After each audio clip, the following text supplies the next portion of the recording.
কখনো গ্রাম বাংলার চিত্র, আবার কখনো প্রাচীন মন্দিরের আদলে মণ্ডপ তৈরি করে দর্শনার্থীদের মন কেড়ে নিয়েছিল।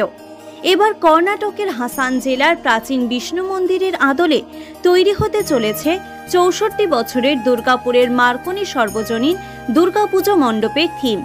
ব্যয় করা হবে প্রায় ২৫ লক্ষ টাকা। মঙ্গলবার খুঁটি পুজো অনুষ্ঠানে উপস্থিত ছিলেন আসানসোল দুর্গাপুর উন্নয়ন পর্ষদের চেয়ারম্যান কবি দত্ত সহ উদ্যোক্তারা। পুজো উদ্যোক্তা দেবাশিস তা বলেন, আমাদের এই পুজো ৬৪ বছরে পদার্পণ করতে চলেছে। গত ১০ বছরে পুজো মণ্ডপ একেবারে অন্য ভাবনায় তৈরি হয়েছিল।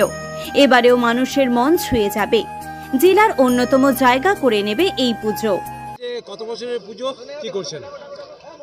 প্রথমেই আপনাদের সকলকে মার্কনি দক্ষিণপল্লী সর্বজনীন দুর্গা উৎসব কমিটির পক্ষ থেকে প্রাক শারদীয়ার আন্তরিক প্রীতি ও শুভেচ্ছা। এবছর আমাদের ৬৪তম বর্ষ। এবছর আমরা সুদূর কর্ণাটকের হাসান ডিস্ট্রিক্টের বেলুড়ে অবস্থিত বিষ্ণু মন্দির বা চেন্না কেসাভা টেম্পল আমরা মানুষের সামনে তুলে ধরতে চলেছি।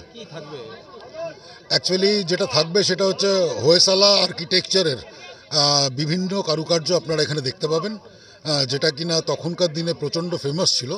তো সেই সবই আমাদের মণ্ডপের চারপাশে এবং মণ্ডপের ভিতরে আমরা মানুষের সামনে প্রদর্শন করব। মার্কনি দক্ষিণপল্লী দর্শকরা যারা আসে দেখতে যেরকমটা মানে ভাবে আসে, এবারে কি তার থেকে আলাদা কিছু দেখবে না একই ধরনের?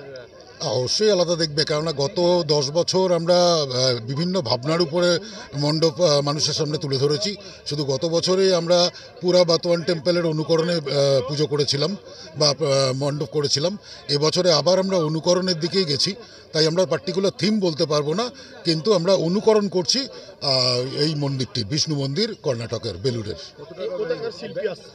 মেদিনীপুর কাঁথি।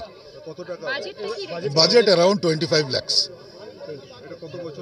64তম বছর। দেবাশিস তা।